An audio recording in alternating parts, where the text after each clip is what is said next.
vous écoutez Bretagne 5, il est 8h14. Bretagne 5, l'invité de la matinale. Et notre invité ce matin est Yann Hamon, il est co-secrétaire du groupe local Europe Écologie Les Verts Baie de Saint-Brieuc. Et il m'a soufflé aussi à l'oreille qu'il est nouveau conseiller municipal à Langueux, dans les Côtes-d'Armor. Ça, je le dis pour nos auditeurs qui sont un peu lointains. Et il est venu en direct au micro de Bretagne 5 matin. Je l'en remercie. Bonjour. Bonjour. Alors Yann Hamon, on va parler une fois encore, allais-je dire, on l'a souvent évoqué à ce micro, ce problème des algues vertes en baie de Saint-Brieuc. Alors il n'y a pas malheureusement que la baie de Saint-Brieuc qui soit touchée par le phénomène. Alors on a beaucoup parlé autour de ces algues vertes, comment s'en débarrasser, comment essayer d'éviter qu'il y ait des accidents. Il y en a eu dans cette baie de Saint-Brieuc. Et là, plus récemment, eh bien c'est un sanglier qui a fait les frais de ces algues vertes, qui est mort sur la grève près d'Illion. C'est un problème que l'on imagine presque inextricable aujourd'hui.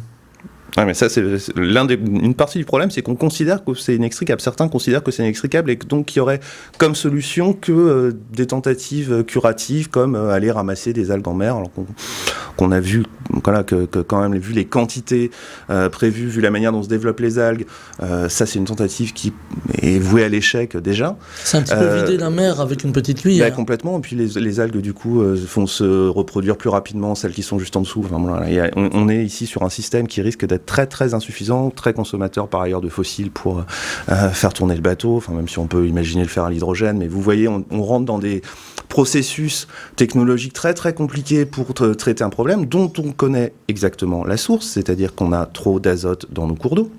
Voilà. Donc, on peut aussi se dire qu'il faut revenir à la racine du problème et que si on veut se débarrasser des algues vertes et traiter en même temps un certain nombre de questions connexes, comme, je sais pas, la pollution à l'ammoniac, comme le taux de pesticides dans nos cours d'eau et les traitements que ça nous coûte excessivement cher, et puis aussi la question des GES, eh ben, il faut se poser la question de la part d'élevage en Bretagne. Tant qu'on n'aura pas fait ça, on peut s'amuser à se lancer dans des grandes procédures curatives, on peut essayer de limiter un petit peu les fuites d'azote, c'est très bien de le faire comme on fait le plan algues vertes, mais le plan algues vertes, il a déjà été condamné, le plan algues vertes porté par la région a déjà été condamné comme étant insuffisant par le tribunal administratif suite à la plainte d'Eau et Rivière de Bretagne, me semble-t-il. Donc voilà, non, ce n'est pas inextricable, mais ça demande un changement de modèle profond. Alors ça ne veut pas dire qu'on va le faire dans les 5 ans, mais il faut impérativement commencer à mettre ça en place. Voilà. Nous, ce qu'on demande depuis un moment, puisqu'on est directement concerné dans notre groupe local Baie de Saint-Brieuc, moi à Langueux évidemment aussi, on est juste en face d'Illion. C'est un moratoire sur les extensions d'élevage, parce que si on continue maintenant à faire des extensions d'élevage de porc, des extensions d'élevage de poulets, là on va avoir des agriculteurs qui se lancent dans des constructions qui sont prévues pour durer 15-20 ans et qui vont encore amplifier le problème. Donc évidemment, si on continue comme ça, oui, c'est inextricable. Si on s'attaque vraiment à la racine, évidemment qu'on peut régler à terme ce problème.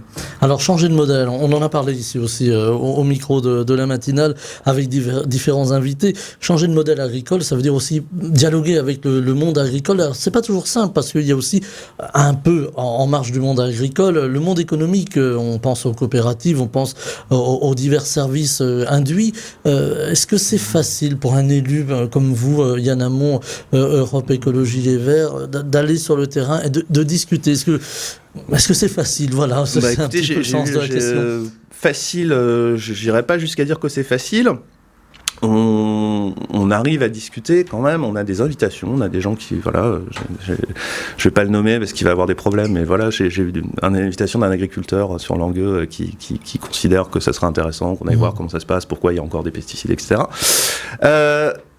Mais effectivement, pour certains, on est un petit peu une cible. On voit bien d'ailleurs qu'il y a eu des tentatives d'intimidation dans certains cas. Donc il faut qu'on travaille, nous, pour avoir un discours un peu peut-être plus entendable, qu'on fasse pas peur, qu'on n'est pas là du tout pour abattre l'emploi en Bretagne. C'est pas du tout l'idée. Quand on fait la transition agricole, en fait, on revient vers une agriculture paysanne et c'est le modèle agro-industriel actuel qui a détruit beaucoup d'emplois. Donc on a créé des emplois dans la transformation, mais à côté de ça, on en a détruit énormément dans l'agriculture. En fait, il y a un plan de transformation agricole, là, je vais citer Jean Covici, qui est parfois controversé un petit peu chez les écologistes, mais qui a quand même beaucoup travaillé sur la transformation de l'économie. Dans ce plan de transformation agricole, le secteur de l'agriculture, c'est l'un des secteurs qui est le plus générateur d'emplois. Agriculture et agro-industrie, on gagne 500 000 emplois quand on fait la transition écologique. Pourquoi ? Parce qu'on a des parcelles plus petites, parce qu'on a moins d'intrants et moins d'utilisation de tracteurs, de gros engins agricoles. Donc on remet... Il faut les trouver, donc ça veut dire qu'il faut que se rendre ces métiers attractifs. Ça veut dire en gros qu'il faut réussir à inverser la PAC, donc on revient au niveau européen, c'est-à-dire qu'il faut qu'on puisse donner des aides non pas en fonction du volume produit, parce que ça c'est évidemment, ça conduit... Ça conduit à des désastres, à une surproduction, à vouloir produire plus finalement à chaque fois. Ça entretient évidemment les phénomènes de concentration sur les mêmes terres et de pollution comme les algues vertes, mais tout le reste. C'est-à-dire que les algues vertes, on en parle beaucoup parce que c'est le plus visible, mais derrière ça, il y a, comme on l'a dit tout à l'heure, énormément de dégâts et de perturbations à long terme pour l'environnement breton. Donc on parle beaucoup de la qualité de l'eau aussi, Yann Hamon. Alors là, il y a tout un débat. Alors d'abord, l'eau manque. Alors même si on a eu beaucoup de pluie ces temps derniers, mais dans un changement climatique qui n'est plus une vue de l'esprit aujourd'hui, qui est réellement là, est-ce que ça va être le grand enjeu des 5, 10, 15, 20, 50 ans à venir, l'eau ? Ça va être l'un des grands enjeux, il y en aura beaucoup. C'est-à-dire qu'il y a l'eau, il y a le climat, il y a les questions d'érosion de la biodiversité qui sont extrêmement importantes aussi, qui vont avoir des conséquences sur les rendements agricoles, il y a l'épuisement des sols. Donc effectivement, on a un ensemble de questions écologiques à traiter, mais alors l'avantage, c'est que généralement, quand on en traite une, ça a des bénéfices sur le reste. Si vous faites une diminution des pesticides, vous améliorez en même temps la question de l'eau et celle de la biodiversité, et au passage, généralement, vous arrivez à diminuer le nombre de GES. Donc voilà, on a aussi... la possibilité d'avoir des politiques écologiques qui certes vont demander des transformations, vont demander des efforts à certains, qui vont poser des problèmes à certaines filières qui vont les amener à se transformer en profondeur. Il faudra les aider, il faudra soutenir évidemment les exploitants agricoles qui se sont lancés dans des gros endettements, il faudra sans doute un plan de reprise de la dette pour certains. Voilà. Mais ça va produire tout un tas de bénéfices. On peut prendre l'exemple... sur les mobilités aussi, c'est très très visible. Alors j'allais en parler, mais voilà. vous me devancez, mais c'est très bien. Allons-y, sur les mobilités, quand vous faites des choses qui sont positives pour le climat, par exemple développer les pistes cyclables, vous faites aussi des choses qui sont positives pour la santé. Et c'est très important. On sait qu'on a des difficultés, notamment chez les plus jeunes, de santé, une tendance à la sédentarisation, etc. Donc en développant le vélo, vous allez à la fois avoir une politique qui est positive pour le climat, mais aussi une politique qui est positive pour la santé publique. Donc voilà, on a tout un ensemble de co-bénéfices qui font que, une fois qu'on a vraiment décidé d'inverser le processus, on rentre quand même dans un champ des possibles qui est très intéressant. Alors on pointe souvent du doigt les écologistes. Alors je ne vais pas vous pointer du doigt ce matin, je ne vous ai pas invité pour ça. Je suis là pour ça. Mais souvent on dit oui, mais alors les écolos, ils sont là pour nous faire peur, pour voilà, nous apporter un climat anxiogène, voilà, ils veulent nous faire changer nos modes de vie, et on sent de réticence. Est-ce que là aussi il y a tout un travail d'explication, alors je ne vais peut-être pas aller jusqu'à la pédagogie, mais en tout cas d'explication vers le grand public? Il y a encore un travail de pédagogie à mener, c'est clair. Maintenant, est-ce qu'on est anxiogène ? Est-ce qu'on doit être anxiogène ou pas ? C'est une question compliquée. Évidemment, on doit pouvoir montrer qu'on a un chemin qui est à la fin positif, notamment pour les gens qui actuellement souffrent, en fait, parce que on a un modèle qui réussit pour certains, mais on a quand même beaucoup de gens qui sont dans la difficulté, là, en partie à cause de notre modèle, en partie d'ailleurs à cause du coût des énergies fossiles qui va toujours monter, et puis du désir de consommation qui crée des frustrations. Donc il y a aussi la possibilité de se dire qu'on peut avoir un monde qui sera plus satisfaisant pour la majorité des gens, en consommant un peu moins, en n'ayant pas forcément plus d'argent, mais en ayant moins de frais aussi pour les mobilités, pour le logement, pour le chauffage, etc. Donc il y a toute une façon de penser à revoir. C'est-à-dire que nous, on est plutôt pour la décroissance des biens matériels et des flux physiques, et évidemment de la décroissance du fossile, et ça, il va falloir que ça soit assez brutal quand même, assez rapide, mais en même temps, on est plutôt pour la croissance de l'éducation, de la santé, des relations entre les gens, de la culture. Enfin, il y a plein de choses qu'on peut développer. C'est pas incompatible, et on peut à la fin vivre mieux en consommant moins. J'ai mon ami Régis Janvier, il y a eu une conférence récemment là, à la passerelle de Céline Guivarch du GIEC. À Saint-Brieuc. À Saint-Brieuc, oui, pardon. Je le dis pour c'est national, mais quand même, c'est vrai que tout le monde connaît pas. Bon, une conférence donc de Céline Guivarch, autrice du rapport 3, je crois, du GIEC, donc vraiment sur les solutions. Effectivement, il faut aussi quand même dire la vérité aux gens, c'est-à-dire qu'on n'est pas très bien engagé. Donc, si on s'y met pas, les problèmes vont être très importants. C'est là aussi que, bon, peut-être qu'on est anxiogène, mais c'est parce que les autres font un peu l'autruche. Alors j'ai un auditeur qui nous envoie, parce que les auditeurs nous envoient de temps en temps des petits mots, qui nous dit, mais alors finalement, rien n'est foutu. Voilà, c'est le terme. On peut encore s'en sortir si on va vers l'écologie. On peut évidemment encore s'en sortir. C'est heureux. De toute façon, foutu, pas foutu, c'est difficile à dire. Chaque dixième de degré va compter. Donc, littéralement, c'est-à-dire que chaque grand projet idiot du style A69 va être une pierre assez terrible à porter pour les générations à venir.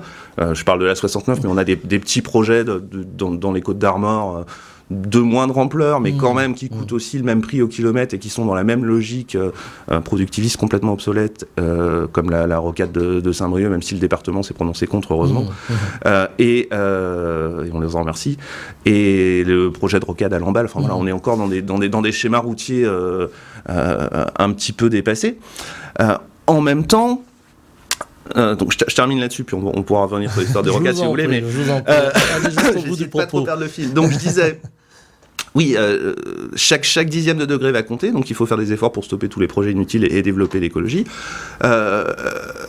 Actuellement, cependant, la trajectoire qu'on s'est fixée, elle va nous emmener dans des difficultés. C'est-à-dire qu'on aura des conséquences importantes du réchauffement climatique, de l'érosion de la biodiversité. Ça, il ne faut pas mentir aux gens.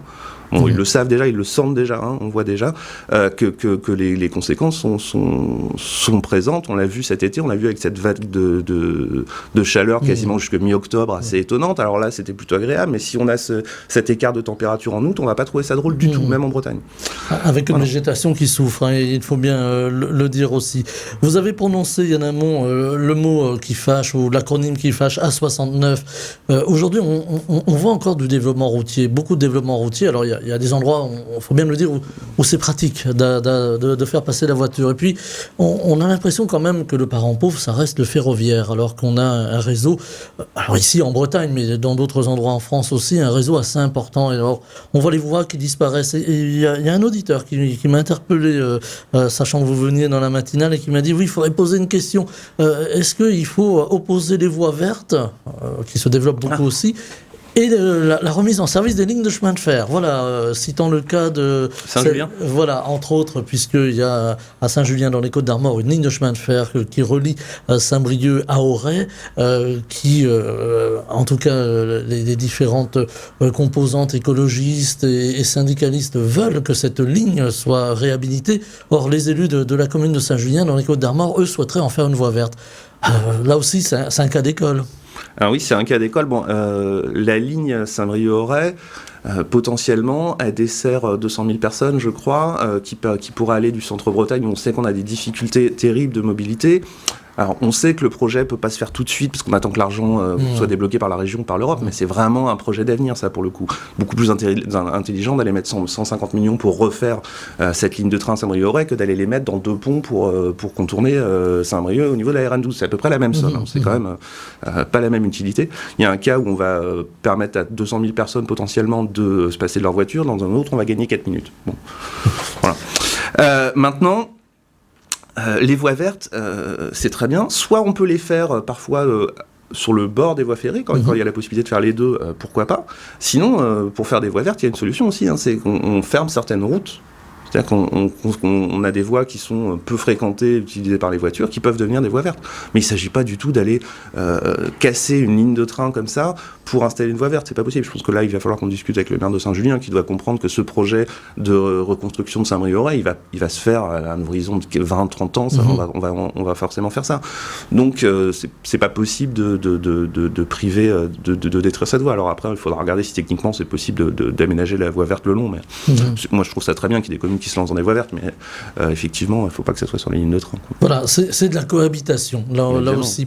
La région Bretagne s'est quand même beaucoup investie dans le ferroviaire. On le voit aussi pour les mobilités plus largement, avec des dispositifs pour les jeunes. On voit que les jeunes, de plus en plus, vont vers le train. Évite peut-être la voiture pour moult raisons, parce que ça coûte cher, parce qu'il y a aussi une conscience écologique. Je rebondis sur cette jeunesse qui a cette conscience écologique. Est-ce que justement le fait que les jeunes viennent à l'écologie avec beaucoup de diversité, c'est un espoir pour la suite ? Oui, c'est un très grand espoir pour tout le monde, c'est pas seulement pour les écologistes, c'est pour l'ensemble de la société. Oui, heureusement, il va y avoir une pression des jeunes. Il faut que les jeunes pensent aussi que l'engagement personnel, c'est bien. Participer parfois à des actions citoyennes, collectives, aller à Extinction Rebellion, c'est bien.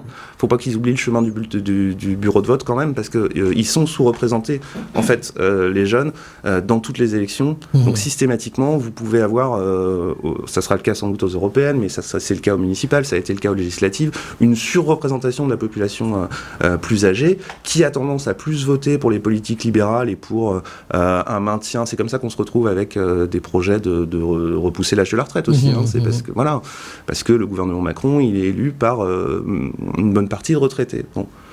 Là aussi, il va y avoir des grands... Au-delà de l'écologie, même si demain, Europe Écologie Les Verts accède au pouvoir suprême, il va falloir aussi penser d'autres politiques, des politiques de la vie, comme l'on dit, la fin de vie, le mieux vieillir, le mélange intergénérationnel aussi qu'on a un petit peu oublié dans nos sociétés qui vont vite.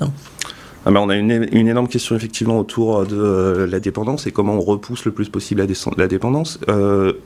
Il faut réfléchir sur la prévention en termes de santé, c'est-à-dire que ce qui cause des difficultés aussi, et une des choses qui rend la dépendance plus précoce, c'est la multiplication des cancers, et ça on sait qu'il y a beaucoup de causes environnementales. Donc là aussi, quand je vous parlais de co-bénéfices tout à l'heure, quand on va travailler sur la transition écologique, on va aussi améliorer l'alimentation, c'est une des causes principales, et non pas que ce soit bio ou pas, mais plutôt la façon dont on mange, la façon dont on se nourrit, le fait qu'on consomme trop de viande par exemple.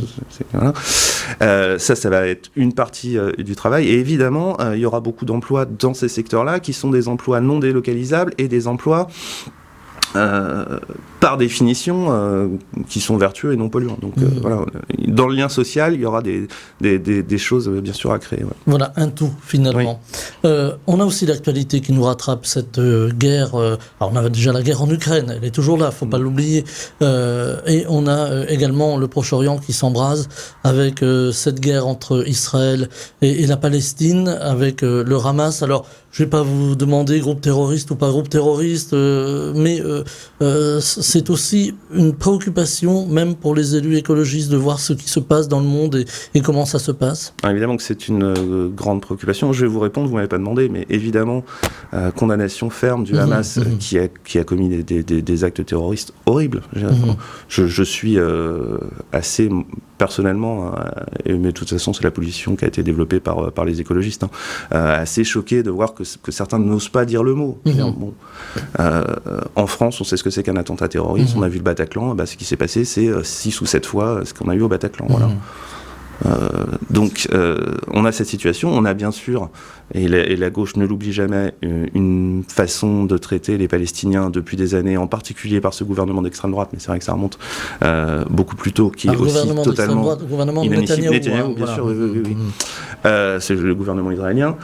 Voilà, on est dans une situation où vraiment l'appel qui commence à venir de l'Union européenne, alors ils ont parlé de pause humanitaire, on aurait préféré le terme cessez-le-feu, mais au moins une pause humanitaire dans un premier temps, ça sera déjà ça, est vraiment nécessaire, et il faut qu'on aille absolument réactiver de la diplomatie pour aller vers la perspective d'une solution à 2 États, parce qu'on voit bien qu'on ne se sortira pas de cette solution, et que ce n'est pas bon non plus pour les Israéliens qui n'auront jamais de sécurité s'ils continuent à opprimer à ce point le peuple palestinien, ça c'est évident.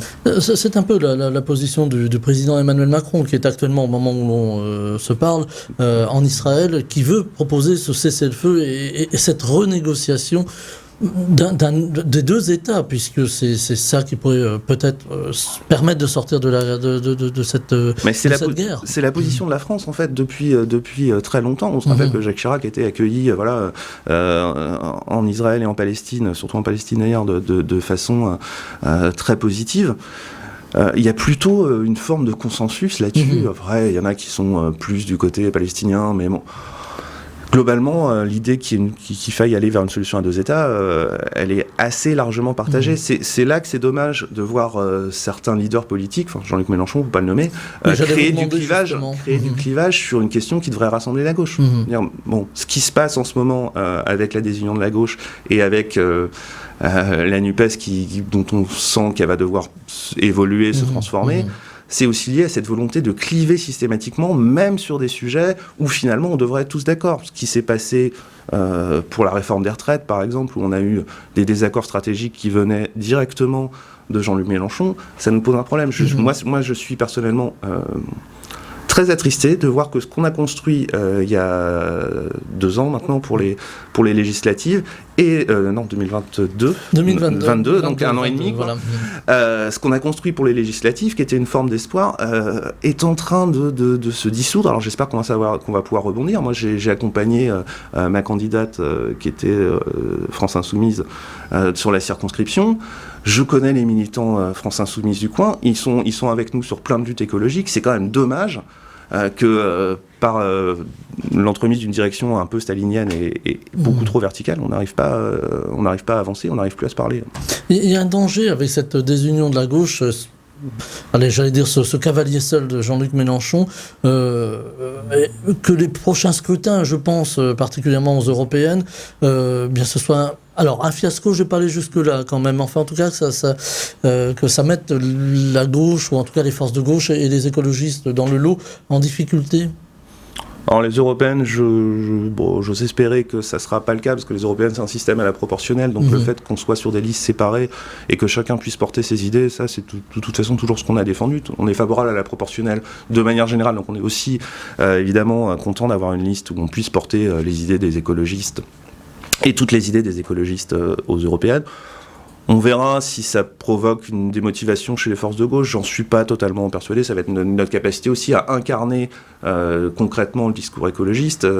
Le choix des gens qui seront sur la liste, le fait d'avoir des figures fortes comme, je pense à Benoît Biteau, Damien Carême qui vient de nous quitter, voilà, des figures comme ça représentatives de l'écologie, de l'agriculture, de l'élevage, parce que là, on a des vrais spécialistes. Ça sera important aussi. Marie Toussaint qui a porté le combat contre notre affaire à tous, là, le combat contre l'inaction climatique du gouvernement. Voilà, on a des figures intéressantes. Je pense que les européennes, c'est pas tellement ce qui m'inquiète. Moi, ce qui m'inquiète, c'est comment on va s'organiser pour, en 2027, avoir une candidature unique et pas se retrouver... parce que c'est ça qu'est en train, malheureusement, de nous préparer Jean-Luc Mélenchon, c'est de devoir choisir au deuxième tour entre Édouard Philippe et Marine Le Pen, ou Gérald Darmanin et Marine Le Pen. Et ça, la gauche doit tout faire pour l'éviter. Alors, on a des grandes questions aussi qui traversent la Bretagne. Si je vous dis autonomie, le mot vous fait peur ? Ah, pas du tout. Non, on est, de toute façon, un parti fédéraliste par essence, et avoir une plus grande part d'autonomie, on voit bien, par exemple, que pour les politiques agricoles, ça serait intéressant que la Bretagne ait des outils réglementaires et des outils économiques aussi, des possibilités de décision qui soient différentes d'autres régions. Vous voyez, on a nous, une grande partie de la concentration de l'élevage. Est-ce qu'on doit avoir les mêmes règles, la même organisation que dans la Beauce? C'est pas certain. Voilà. Donc c'est ce genre de choses. Évidemment, vous avez parlé des mobilités, donc là, mais ça veut dire récupérer des ressources financières. C'est surtout ça. C'est-à-dire qu'à un moment, si on veut gérer la santé, l'école, l'agriculture au plus près du terrain, ce qui est une très bonne idée, il faut qu'on ait les moyens aussi. Alors, rester dans une région qui serait dans une Europe fédérale, finalement, j'ai posé la question déjà à plusieurs invités, je voulais votre éclairage en amont. Qu'est-ce qu'on fait de l'État? Qu'est-ce qu'on fait de la France? La France fixe toujours un certain nombre de cadres. La France, c'est une partie du régalien. Après, il faut déterminer le périmètre. Évidemment, l'État-nation est moins vertical. Évidemment, pour nous, le président de la République a beaucoup moins d'importance, et dans l'idée, on est plutôt sur un système parlementaire. il faut voir ce qui appartient aux régions et ce qui est gardé par l'État. Tout ça, ça doit se discuter de façon extrêmement démocratique, hein, c'est aussi ça. Donc il y a un certain nombre de lois qui doivent être les mêmes partout. Je pense à tout ce qui est en rapport avec la police. Bon, là, effectivement, on a des choses qui sont partagées par tous les Français. Conserver le régalien au niveau de l'État et puis... c'est ça, un certain nombre de principes républicains aussi, la laïcité, etc. Bon, voilà. Aujourd'hui, on a une France fracturée, on a une Bretagne fracturée aussi. Je termine, on en parle aussi beaucoup sur cette antenne de la question des réfugiés qui arrivent, réfugiés pour moult raisons, souvent des pays en guerre, et puis on a aussi ceux qui commencent à arriver, et ils vont vous intéresser au premier chef, les réfugiés climatiques, parce qu'on a des endroits dans le globe où on ne peut plus vivre tout simplement parce que il n'y a plus d'eau ou parce que les conditions deviennent difficiles. Est-ce que ce sera aussi, je parlais de l'enjeu de l'eau tout à l'heure, un grand enjeu pour demain, l'accueil de ces réfugiés et comment les accueillir ? Alors, j'ai envie de dire, en Bretagne, nous, les premiers réfugiés climatiques qu'on va avoir, c'est des gens qui vont venir plutôt de Marseille et de Nice. C'est-à-dire qu'il faut déjà qu'on se rende compte de ça. C'est-à-dire qu'il va y avoir une migration à l'intérieur de chaque pays. Hein. Il ne faut pas s'attendre tout de suite à des hordes de réfugiés qui viendraient de pays qui soient inhabitables. On va avoir des déplacements de population, en gros, du sud vers le nord. Bon, ce qui veut dire que ça s'anticipe. Et il faut dire aussi, c'est ce qu'on disait tout à l'heure, que tout n'est pas foutu, mais qu'il va quand même falloir sérieusement travailler pour limiter le réchauffement climatique, pour que tout ça reste gérable. C'est-à-dire que les partis d'extrême droite qui vous expliquent qu'ils vont gérer l'immigration, mais qui dans le même temps ont complètement lâché l'affaire et ne comprennent rien au réchauffement climatique et vous disent que le GIEC exagère, bon, en fait, ils vont mener des politiques qui vont conduire à ce qu'il y ait de plus en plus de réfugiés dans les pays européens. Ça, c'est très clair. Donc ils sont, si vous voulez, conserver... une France où voilà, on serait pas contraint, parce que c'est ça, pour des raisons humanitaires, d'accueillir énormément de réfugiés. On peut penser à l'Espagne, hein, ça va devenir très très difficile en Espagne aussi. Hein. Là, l'été qu'ils ont eu cette année, oui, c'est ça. La possibilité de nourrir la population, l'agriculture a quand même beaucoup souffert. Vous avez parlé des questions d'eau tout à l'heure. Enfin là, on est dans une situation bien plus grave en Espagne, en Grèce, qu'en Bretagne actuellement. Donc voilà. Accueillir ces réfugiés, bon, pour l'instant, de toute façon, on a des questions, nous, de vieillissement de la population, on a des questions de main-d'œuvre, donc on voit bien d'ailleurs que même le gouvernement macroniste, même avec Gérald Darmanin, on est en train de se dire que bon, il va falloir accueillir des gens pour des métiers en tension, donc il ne faut pas voir ça comme une catastrophe, il faut d'abord voir ça comme une chance pour permettre que, voilà, une forme de rajeunissement aussi de la population française, mais limiter quand même les conséquences du changement climatique pour que ça reste gérable. En deux mots, vous comprenez ces fractures ici en Bretagne. On a eu le cas de Calac, on va en parler cette semaine d'ailleurs sur l'antenne de Bretagne 5. On a eu ce rejet de l'autre, ou cette peur de l'autre. En deux mots, il nous reste une poignée de secondes. Est-ce que vous le comprenez, ce rejet ? Mais je ne crois pas que le rejet ce qui s'est passé à Calac vienne des habitants de Calac. Je pense que dans le centre-Bretagne, on serait ravis d'accueillir plus de population. Ça permettrait de maintenir les collèges, par exemple. On se poserait moins de questions qu'on s'en pose actuellement. Donc le rejet, il a été importé par l'extrême droite. C'est une opération qui a été montée essentiellement de l'extérieur. Et non, je ne le comprends pas du tout. Eh bien, c'est là-dessus que l'on va se quitter. Yann Hamon, co-secrétaire du groupe local Europe Écologie Les Verts, baie de Saint-Brieuc, et tout récemment conseiller municipal de Langueux, dans les Côtes-d'Armor. Merci infiniment d'avoir été avec nous ce matin. Merci. Bretagne 5 matin, Stéphane Hamon.